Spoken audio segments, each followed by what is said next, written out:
Hello, hello, and welcome to today's episode of Saddest Night Out. My name is Roy, and I am the host of this daily podcast, and it's primarily about music and creative culture in London. And I have another announcement to make. It's been a while since I've made one of these, but there is a show Sunday, 13th of October at the Stag's Head in Hoxton, and the lineup of this show might have some familiar names: Kin Soul, Rose White and Jack, Hayley Solis, and Johanna. They are all artists that I have worked with in the past on my shows, and most of them have been on the podcast before, so I'm very excited to see them all on the same lineup. That is Sunday, 13th of October at the Stag's Head in Hoxton. It's £5 entry, doors open at 6 p.m. I'll be there, they'll be there, and I'd love it if some of you were there as well. Today's episode is another retrospective. I don't know if that's the right term, but it's another personal history episode, basically. And by the way, these episodes where it's much more me talking about a specific subject and how it affected me, these episodes are very much inspired by a podcaster and radio personality in general called Alan Cross. He has a podcast called The Ongoing History of New Music. And first of all, he has one of the best voices I've ever heard on a podcast. But he has an excellent way of giving you an in-depth overview of whatever topic he's talking about. Recently, he talked about the history of Dave Grohl and really went deep on it, on subject, because Dave Grohl was the drummer of Nirvana, so he's been talked about a lot in the past. But Alan Cross managed to go deeper and always does so in a way that's enthralling, whether you're familiar with the subject or you're not. And that's what I'm trying to tap into when I do these episodes. I'm trying to talk about specific subjects, how they affect me, and I hope I can bring them across in a way that will interest people, whether they are familiar with the subject themselves or they're not. Hopefully you can see where I'm going with it. And the subject of today's episode is a band that I have found myself obsessed with, and I really do mean obsessed. They are called the 1975. So this episode will be a little bit similar to the episode I did about the Strokes a while back. But I want to be a bit more succinct with this one, largely because time is of the essence. I've got some work I need to do for my music, so I can't be on this episode for too long. I am back at Caffrey Studios, so you might hear the gentle rumble of a train overhead. Hopefully that's not too distracting. So, like the episode with the Strokes, I start with the introduction that is on the Wikipedia page. These episodes aren't meant to be an encyclopedic and complete history of whatever I'm talking about. It's more what I've taken away from it. If you want a more in-depth history on whatever subject it is, Wikipedia, Google, etc. are your friend. So, according to Wikipedia, let's just see how they introduced the 1975. The 1975 are an English pop rock band originally formed in 2002 in Wilmslow, Cheshire. Now based in Manchester, the band consists of lead vocalist and rhythm guitarist Matthew Healy, lead guitarist Adam Hann, bassist Ross MacDonald, and drummer George Daniel. So, yeah, 4-piece band.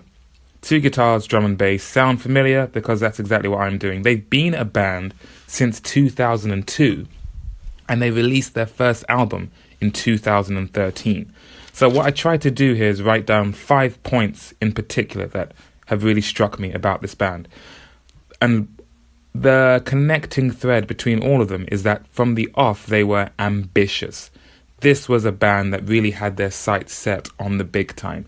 And there's a real stereotype with indie rock where artists, it's not cool to want to be the biggest band. A lot of times you'll see bands talk about what they do as if, I just so happen to be in a band. There's a bit of a shrug intended in what they say, but not with the 1975. They knew exactly where their sights were set, and they've worked towards it ever since. So, in many interviews, Matty Healy, the singer, has talked about how they've been a band since they were 13. They didn't release anything until 2012 as the 1975. So in that time, they had a few different band names, they had a few changes in their style, and eventually arrived at the style that they have, or the style they had anyway, they still have, for their debut album. And their debut album, which is self-titled, The 1975, in fact, the first track on the first album is The 1975. So if anyone remembers seeing music videos on TV back on MTV or something, where you'd see the small blurb in the corner that told you the title of the song, the artist, and the album. It would be the 1975 by the 1975 from the album The 1975. I'm going to be saying the 1975 a lot on this episode. I hope you're all okay with that. So, they were previously called The Big Sleep, Drive Like I Do, Talk House, and eventually arrived on the name The 1975. And I think, forgive me if I'm incorrect here, but when talking to their lawyer about being called The 1975, or someone in their legal team, or just someone they were working with in a more management capacity, they said there's never been a band that's gotten big whose name is mainly made up of numbers. And when they heard that, particularly when Matty heard that, that was like giving a red rag to a bull. It was, okay, now it's almost as if you're daring us to take this name because you said there's never been a band that's gotten big. We never said we were going to get big, but now that you've said that, we're that much more determined. He got 1975 tattooed on him, and thus it was that became the name. They describe their album as very 80s, very John Hughes soundtrack inspired. Before they released the first album, they released 4 EPs, and each EP was somewhat centered around a single from the album. The EPs came out in 2012, the album came out September 2013. There's Face Down, Sex, Music for Cars, and IV, or 4, in Roman numerals. There is a website called setlist.fm, and on that website you can search for an artist and it will tell you, as much as it can, the set list for as many of their shows as have been uploaded. So with the 1975, you can see they played a ton of shows in 2012 and 2013, and you can see the set list for those shows. There were a handful of songs that they must have played, goodness knows, hundreds of times at least before releasing the album, and some of those songs they still play now. I really get the impression that once they had a name and they seemed to really hit on what they were going for, they were a well-oiled machine, determined to put in the work and put in the hours because they knew it would pay off in the long run. So the first point from them is that they started young and stayed together through many stylistic changes, which is not an easy task. It's very easy for people to say, yeah, we should make music, we should get together. But once you look at the nuts and bolts of we have to be at this place at this time, and you need to bring a drum kit or you bring your amp, etc., well, there once might have been 1 million people excited about the idea, you'll quickly get down to maybe 100,000 just from the logistical obstacles that can get in the way of physically getting together to play music. So to do that for a decade and to stay together through the different changes and to actually see it through, that's an incredible commitment to the cause there. The second point I had is that they had a wealth of material from an early stage, which helped build a relationship with the fans. Before the album, they released those 4 EPs, and they've said themselves that each EP had a single from the album. The album was written before the EPs. And for anyone that doesn't know, an EP is a term that means extended play. It's basically longer than a single, longer than one song, but shorter than an album. It's just a smaller collection of music. Each of those EPs, I think they've said, and again, forgive me if I'm wrong here, nothing here is meant to be the absolute Bible truth. I'm trying to be factual, but I admit I might be incorrect in some areas. They wrote each EP within a week of releasing it. So they might have had the one song for each EP. So for Face Down, it was The City. For Sex, it was a song called Sex. For Music for Cards, it was the song Chocolate. And then for IV or 4, it was The City, but the album version. So they had a song, but they wrote the rest of the songs for each EP in a short space of time. That shows me they had a great work ethic, and they had a good system in place for arriving at an idea and seeing it through. It's typically Matty, the singer, who writes the lyrics and comes up with the melodies and vocals in general, and the drummer George, who will be behind most of the production. The two of them seem to be the main songwriting forces just in general, both taking up different parts. And of course their bassist and guitarist Adam, who plays guitar, and Ross, who plays bass, play their parts as well. But it sounds like they had a good, almost like a factory system in place to be able to churn out so much material. And when they arrived, I think deliberately they were at odds with the status quo. They came across, there was a lot of black and white imagery, quite dour, quite downcast, But when you heard the music, it sounded really poppy, very 80s, as I said earlier. And I think they weren't exactly critical darlings with that first album. In fact, NME magazine, back when it was a magazine, voted them the worst band of the year one year, but then by their second album, they were voted best band of the year. So they stuck to their original vision. And it helped that they, one, played a lot of shows, which again, as well as being able to churn out material, they were clearly good to, get in the van, get to the next venue and deliver the next show and on to the next thing. They just knew what they were in for. But they also had a commitment to the vision they're trying to bring across. And the fact they put out so much material, the fact they played so many shows, it helped to essentially hold their audience by the hand and guide them into the world they were presenting. Because as the band, they knew the world they were presenting wasn't familiar. There were familiar elements to it, but the way it was packaged was a bit unfamiliar and perhaps a bit unsettling, hence the negative reviews for their earlier work. But they knew it was worthwhile, and they knew if they kept putting stuff out, there'd be more for their audience to sink their teeth into, more for their audience to make their audience want to commit to this band. And they were headlining and selling out pretty large venues before their first album. So clearly, that's a method that worked. Next, so they started young and stayed together. Sorry, had a slight interruption there. So where was I? They started young and stayed together through many stylistic changes. They had a wealth of material from an early stage, which helped build their relationship with their fans. They weren't well received by critics at the start, and that's largely because what they had to offer was at odds with the status quo. They had and continue to have an excellent visual brand from the start. Remember how I said earlier that the connecting thread with all of this was how ambitious they were from the start. They had the name the 1975, and they have a box logo. It's a rectangle, which might not sound like much when I describe it just there, but when you see it with the band on stage or in their artwork, it really resonates.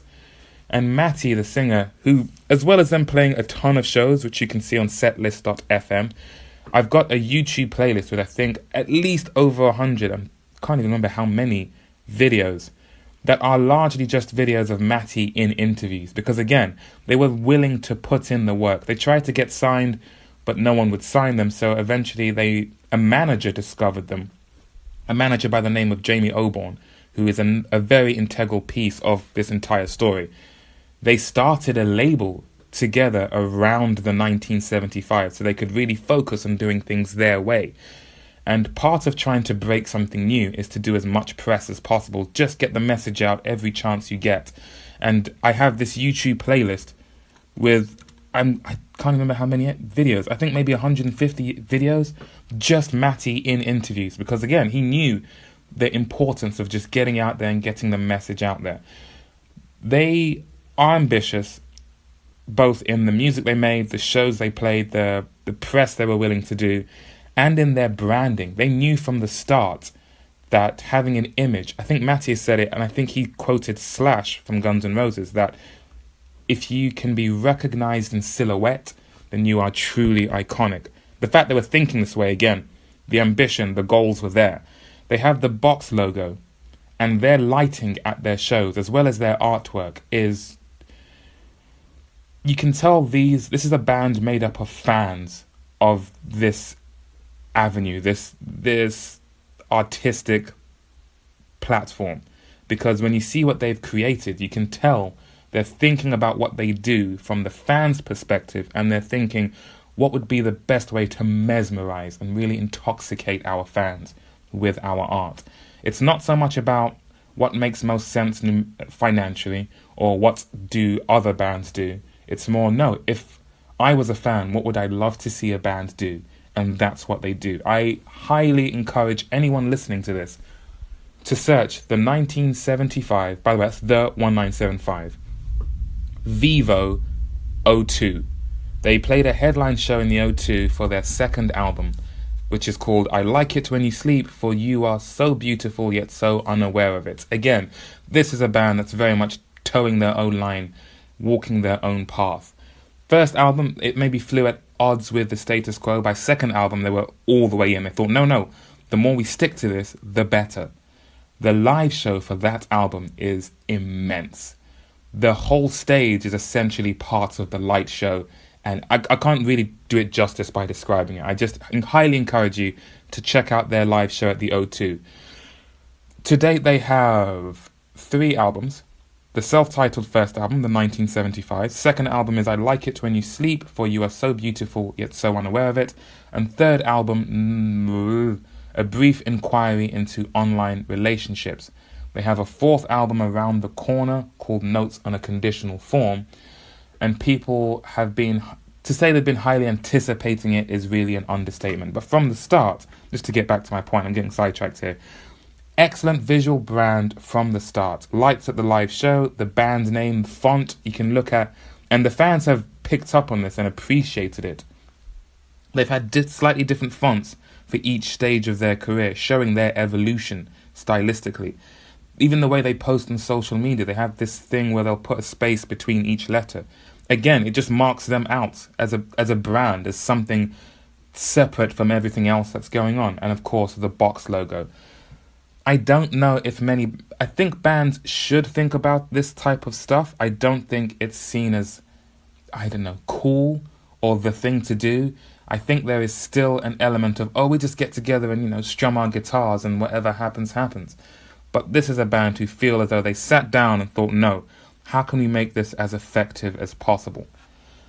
And then there's the fact that in the many, many interviews that Matty has done, there are a few phrases that come up quite a lot. There is, we started this band when we were 13, we feel unmoored by genre, the imagery is quite dour, and one of my favourites, they create in the way that they consume. He's talked about having a bit of a magpie attitude to what he makes. He'll just pick the shiniest parts from wherever and merge them into their own thing. So they'll have heavier, more rock-orientated songs. They'll have some real synth-sounding dance songs. They'll have a gospel choir. They'll have a saxophone. They'll have ambience pieces in their albums. They are all too happy to run the gamut in what styles of music that they do.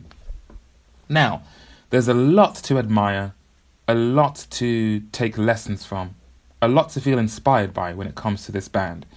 And then there are some things that I don't dislike about what they do, but I know that's not what I would do.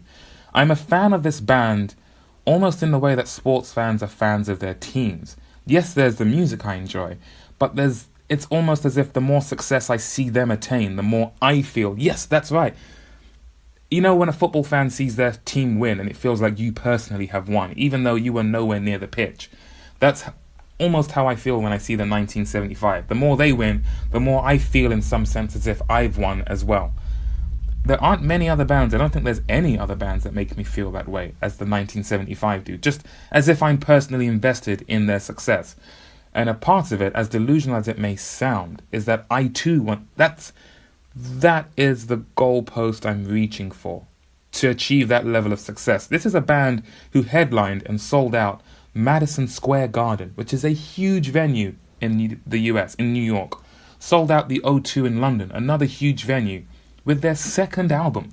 So clearly, they were right to double down, to bet on themselves, because it paid off. But there are some things they do that I just know I wouldn't do. Just personally, taste-wise, they were very sure about what they were doing, as I am about what I'm doing. So, First is that they'll tend to use backing tracks, or as I call it, invisible band members. Now, their band members aren't actually invisible. They've got a backup guitarist, synth player, backing vocalist named Jamie. I think Jamie Squire is his name. He's an amazing singer, by the way, really talented guy. And they've got a saxophonist and also, I think, synth player and general instrumentalist as well, named John Woff. And they've been touring with the band for quite a while. I think most recently, so those two have been with the band when they perform live. And there'll be certain samples that are triggered or backing tracks that are triggered. And it all adds to their live show. It's very much their decision and it absolutely works. But with my music, I am very much about the 4 musicians you see on stage. Unless they are physically playing something, you won't hear it. There's also the fact that they go in many different directions with many different genres within one album. Whereas I'm more inclined to go into different directions with different albums. Another artist that I'm a huge fan of is a band called Chromatics, who've also just released a new album called Close to Grey, and who are also playing in London in October, which I'm really looking forward to seeing. They're a band I'm a big fan of. I've mentioned The Strokes before, and these are artists, and Discovery by Daft Punk is another album I love. And with each of these artists, at least with the works that I'm most familiar with and most fond of, they are driving down the same road from start to finish. They're in the same constraints instrumentally, stylistically. Yeah, just every song seems to align to a certain direction, a certain just aesthetic that they're trying to put across. And that's what I am more inclined to do with my work. There'll be different genres and different directions across the entire discography or body of work, but within each individual element, I am traveling down one stylistic road. So that's one difference, and two differences. First, it was the backing tracks. Second, it's doing different genres within the same album, whereas I'd be more inclined to stick with one thing for each album and have each album be a different direction. I hope I'm saying makes sense. I'm starting to trip myself up. Next, they are four great friends, the four best friends that anyone could have, been in a band together since they were 13. There was a part of me that wanted to live that story as well. I've mentioned before on this podcast how I was in a band called 60 when I was a teenager. It was my first entry to making music with other people, being in a band and all that. And from back then, I was already accruing material that would become what I'm doing now. And I would have loved to be in a band with friends from the start because, you know, the chief band that I'm a fan of is The Strokes, and they have a similar story. 5 friends who got together in their teens and conquered the world together. The 1975, 4 friends who got together in their teens and conquered the world together. I'd love to do that. But I have come to realize that my vision is largely mine alone, at least at the start. It's very much born of how much time I've spent by myself. I've got some great friends playing with me. I am well aware that they have their own lives going on, and I wouldn't be surprised if at some point in the future we aren't playing live together anymore.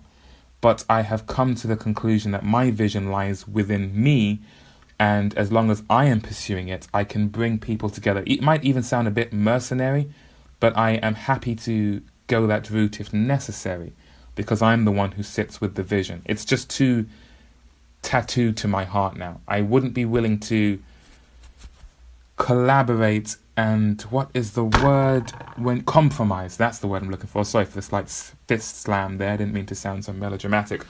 I'm just too entangled with the vision. So they have backing tracks. They go in different genres within one piece of work. Each work for me would follow one road, but there'd be different roads with each different piece of work. They've been 4 best friends since they were 13 and been playing together the whole time. My stuff is a lot more solitary. They are the type of band to, if you saw the 4 of them at a bus stop, in queue at the post office, at a football match, on the beach, you would think they look like they are in a band. They should be in a band. They very much fit the stereotype, the archetypes of what a band is. Particularly a British band. Four white men from the northern part of England who are heavily inspired by black American music and essentially make pop music with guitars. They're all tall and skinny, great heads of hair, leather jackets, tattoos. Just when you think rock band, the image that comes in your mind, the 1975 very much fit that. I don't fit that. And that's very much been an obstacle that stopped me from wanting to pursue what I want to do. It's an irrational thing to think, but it was where my mind was. Just, I know what people expect. I know what a band is supposed to look like or how they're supposed to present, and I don't do that, so I don't know if I can, etc., etc. I've since decided to lean into the fact that I don't fit that mold, but at a glance, the 1975 do. However, they also seem very interested in messing with that mold. Yes, we present as one way, but our music will go in many very different directions to almost throw you off. You're all looking left, so we're going to go right. And that's another thing I very much appreciate with them, and something I would take in what I want to do as well. So, they're backing tracks, different genres, four best friends. They fit and in ways don't fit the band mold. And the biggest difference is Matty, who is the singer in the band. And, I don't know, maybe the mascot, the flag bearer, he's the focal point of the band. And he is a real capital F frontman. There aren't many other frontmen of newer bands I can think of who are on his level in how he presents himself. He's got a somewhat effeminate presentation. Where am I going with these words? Yeah, no, he just feels very, almost like a puppet on a string, like on stage. Very flexible, very floppy, very in thrall of the art and the emotion of all that he's presenting. He's very verbose and articulate in interviews, very opinionated, and understandably so. I'd wager he's the main focal point of a lot of the devotion that goes towards this band. The music, of course, is what ultimately keeps people interested in the band, but I think people feel, as I on some level do as well, feel invested in Matty personally. The 1975, I think in the early days, Harry Styles from One Direction said he was a fan, and One Direction, I don't even need to explain to you who they are. You know who One Direction are. They are, or maybe they're on hiatus, but at a time, they were the biggest boy band in the world. So for Harry Styles to say he's a fan of the 1975 is and was a big deal. The 1975 also supported the Rolling Stones at one of their gigs, and Matty has said that, he has spoken to Mick Jagger personally and would consider him a friend. Maybe they're not hanging out all the time, but, they recognize, Mick Jagger is aware of and recognizes Matty. I'm getting Harry and Matty mixed up now. Matty feels as though he fits into the lexicon of rock music, even though the band themselves would say, you shouldn't really call us a rock band, we're a pop band. They say you can call us a guitar band in as much as you could call us a microphone band, because they're just instruments and tools that we use. But Matty very much fits into the lineage of what it is to be a frontman of a band. And again, I very much felt that I don't fit that lineage. But I've now arrived at a point where I lean into the fact that I don't fit into that lineage. Matty is someone who can change up his look for each campaign that the band is on. At the start, he had long hair with shaved sides. For the second album, I think for the second album, he had even longer hair. Third album, he cut it short. First album, it was black and white. Second album, it was very neon. Third album, I think it still was pretty neon, but I don't know, I'm kind of losing my words here. But basically, whilst Matty comes across as a much more versatile character, I'm much more stuck in one place. Hence the white shirt for a start. Instead of, I don't really know the point I'm trying to get across here. I just feel there's a fundamental difference in how Matty can bring himself across and how I bring myself across. But perhaps the best way to illustrate that would be for me to really put in some work in getting out there, and then I'll let other people draw their own conclusions. If I was ever compared to the 1975, I'd consider that a massive compliment, because if you take nothing else away from this episode, it's that I have a large amount of respect and admiration for this band. They've put in the work, they've shown the commitment, they have the ambition, they have the innovation, the imagination, and they just feel like a band who is worth your time and your interest, your attention, especially in this age when there is so much competition for your attention. There aren't many bands I would put on the same level as this band. I've mentioned that the Strokes are my favourite band. On some level, I feel as if the 1975 are the closest inheritors of whatever attention or hype existed around the Strokes in their earlier days. There isn't much that connects the two stylistically. They're both very much doing different things. But they just both feel like bands who you might have heard of, but who are worthy of actually going and listening to. Because with both bands, there might be elements of privilege in their background. There's elements of a backlash against them. But there wouldn't be this much attention to the 1975 if the music wasn't good. there's only so much having a bit of a more privileged background can get you. There's only so much that hype or talk or bluster can get you. Ultimately, the music has to be good. And with the 1975, that's very much the case. Yeah, I'm a big fan. I'd recommend checking them out. They're not for everyone, but I think if you give them a try, which is a slight quote from one of their recent song titles, whether you like the music or not is neither here nor there. Taste is very subjective. One man's trash is another man's treasure, etc. But I would imagine it's hard to come away from them and not at least respect what it is they're going for and the extent to which they're going for it. And with that, I shall end my episode about the 1975. I hope there's been something of interest in amongst all that I've said here.